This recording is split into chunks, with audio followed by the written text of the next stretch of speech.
மக்களின் கலங்கரை விளக்கமாக இருக்கிற அண்ணன் ஓபிஎஸ் அவர்களே, அவருக்கு உறுதுணையாக எதை பற்றியும் கவலைப்பட வேண்டாம், நீங்கள் எங்கே நிற்கின்றீர்களோ அதுதான் வெவ்வேறு இடம் என்று சொல்லி தோளோடு தோள் கொடுத்து துணை நிற்கிற அருமை அண்ணன் இணை ஒருங்கிணைப்பாளர் வைத்திலிங்கம் அவர்களே, கொள்கை பரப்பு செயலாளர் அருமை அண்ணன் புகழேந்தி அவர்களே, இலக்கிய செயலாளர் இறைத்தாமரை சகோதரி அவர்களே, மாவட்ட கழக செயலாளர்கள் வைரமுத்து அவர்களே, சென்னவன் அவர்களே, மாவட்ட நிர்வாகிகளே, ஒன்றிய நகர பேரூராட்சி ஊராட்சி கழக நிர்வாகிகளே, சகோதரி இறைத்தாமரையின் இலக்கிய செயலாளர் பேச்சு உள்ளபடியே வேறு ஆவேசமாக எதிரிகளுக்கு சவால் விடுகிற விதத்திலும் உண்மை எடுத்துக் கூறும் விதத்திலும் சிறப்பாக அமைந்திருந்தது.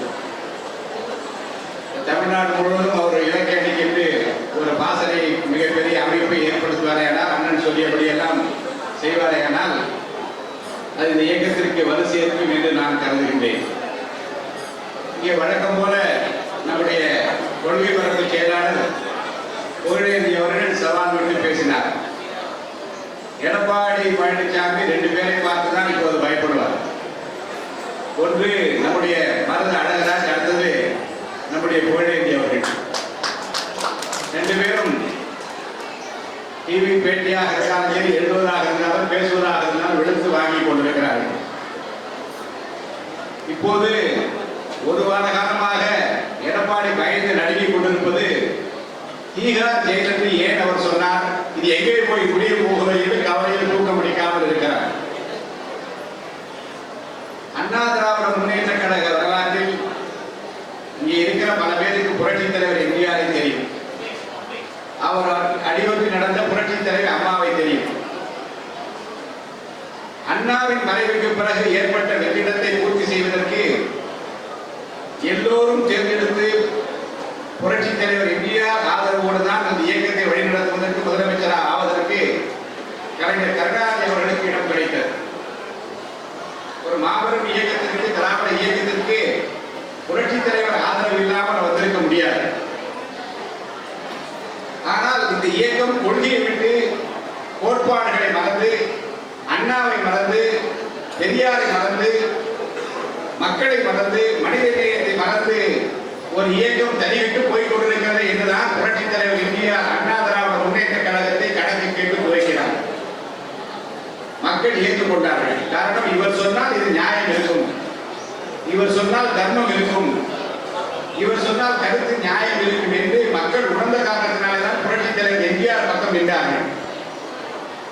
புரட்சித் தலைவர் மறைவுக்கு பிறகு புரட்சித் தலைவி அம்மாவை மக்கள் ஏற்றுக்கொண்டதற்கு காரணமும் மக்களிடம் வெகுவாக உடனடியாக இந்த கொள்கை பிரச்சாரத்தை முன்வைப்பதில் அண்ணாவின் கொள்கைகள் வீழாமல் சாயாமல் பார்த்துக் கொள்வதை புரட்சித் தலைவி அம்மாதான் செய்வார் என்று நம்பினார்கள்.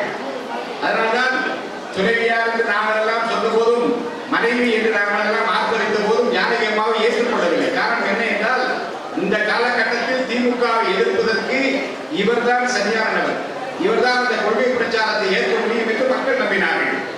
கழக தொண்டர்களும் ஒரே இரவில் அதை ஏற்றுக்கொண்டு அந்த இணைப்பை ஏற்படுத்தி இந்த இயக்கத்தை தலைமை தாங்குகிற பொறுப்பை புரட்சித் தலைவி அம்மா அவர்கள் ஏற்று செம்மையாக, செழுமையாக, வளமாக அனைத்து இந்திய அண்ணா திராவிட முன்னேற்ற கழகத்தை நம்ம எல்லாம் வழி நடத்தினார்.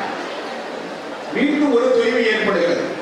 மீண்டும் மீண்டும் இந்த இயக்கத்தை பற்றி ஒரு தவறான அபிப்பிராயங்களும், எங்கே போய் இந்த திராவிட முன்னேற்ற கழகத்துக்கு முன்பாக நிற்க முடியாமல் போய்விடுவோம் என்று கவலைப்பட்ட நேரத்திலே தான் உங்களுக்கு எல்லாம் முன்னாக தெரியும், ஒரு பாவமும் அறியாத, ஒரு தவறும் செய்யாத, எந்த குற்றமும் செய்யாத, தொண்டர்களுக்கு என்றே வாழ்ந்த ஒரு மாபெரும் தலைவரை அவமானப்படுத்தியவர்கள், அசிங்கப்படுத்தியவர்கள், கேவலப்படுத்தியவர்கள் இன்றைக்கு மக்கள் மத்தியில் நிற்கிற போது என்ன நிலைமை என்பதைத்தான் ஏறத்தாழ 8-9 தேர்தல்களில் 8 தோல்வி எடப்பாடி என்று நீங்கள் எல்லாம் சொல்லுகிற அளவிற்கு மாபெரும் தோல்வி சந்தித்துக் கொண்டே இருக்கிறார்.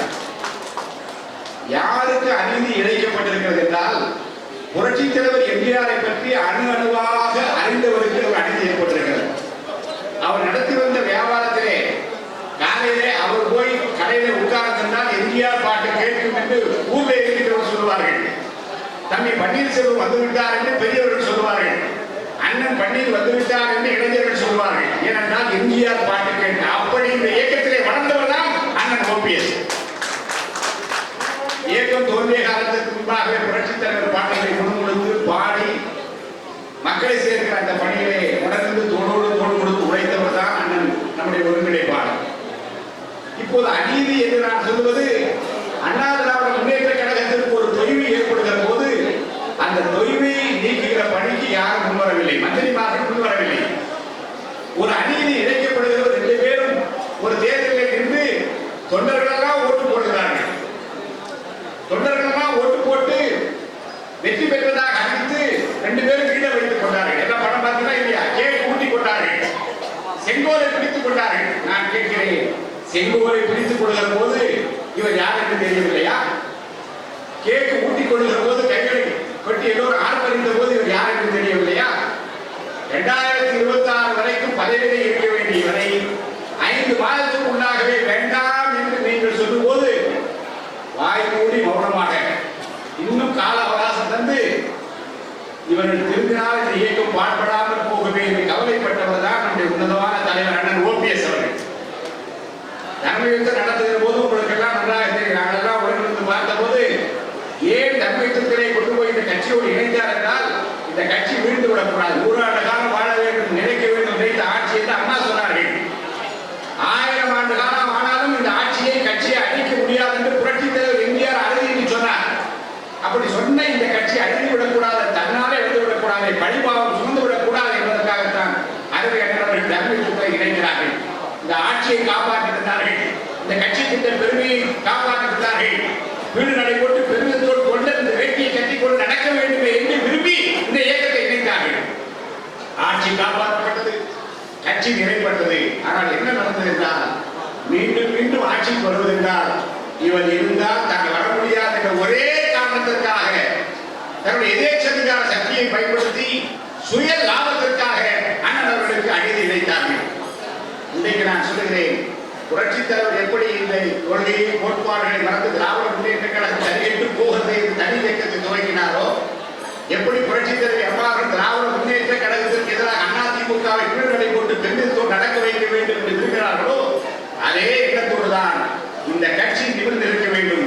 நம்முடைய தொண்டர்கள் தன்னுடைய உழைப்பால், தியாகத்தால், உதரத்தை கொட்டியதால், உயிரை கொடுத்து வளர்த்த இந்த இயக்கம் நிலைப்பட வேண்டும் என்று அவர் நினைக்கிற காரணத்தினாலே தான் இந்த தொண்டர்களின் உரிமை மீட்கப்பட வேண்டும் என்று களத்தில் இறங்கியிருக்கிறார். எத்தனையோ பதவிகளை பார்த்துவிட்டார். 2 முறை புரட்சித் தலைவர் அம்மாவோட பதவி வாங்குவது என்பது, நினைப்பது என்பது எவ்வளவு கஷ்டம் என்று நமக்கெல்லாம் தெரியும். 16 ஆண்டு காலம் பொருளாளராக இருந்தார். எவ்வளவு அனைத்து இந்திய அண்ணா திராவிட முன்னேற்ற கழக வரலாற்றில் இவ்வளவு சொத்து இந்த கட்சிக்கு சேர்க்க வேண்டும் என்று உழைத்து உழைத்து உழைத்து உழைத்து நியாயமான நேர்மையான முறையிலே இந்த கட்சியை வளப்படுத்துவதற்காக நிதியை சேர்த்து வைத்த பெருமைக்குரிய உட்கார்ந்திருக்கிறார். ஒன்றை மட்டும் நான் சொல்கிறேன், அதே தலைமை கழகத்தில் பதவியில் இருந்த எடப்பாடி பழனிசாமிக்கு என்ன நடந்தது என்று உங்களுக்கு எல்லாம் தெரியும். பதவியில் இருந்து மாற்றப்பட்டவர் தான் எடப்பாடி பழனிசாமி. 14 ஆண்டு காலம் ஒரே பொறுப்பில் பொருளாளராக நின்று நிலைக்கிற பணிகளை செய்த இவர் உத்தமரா?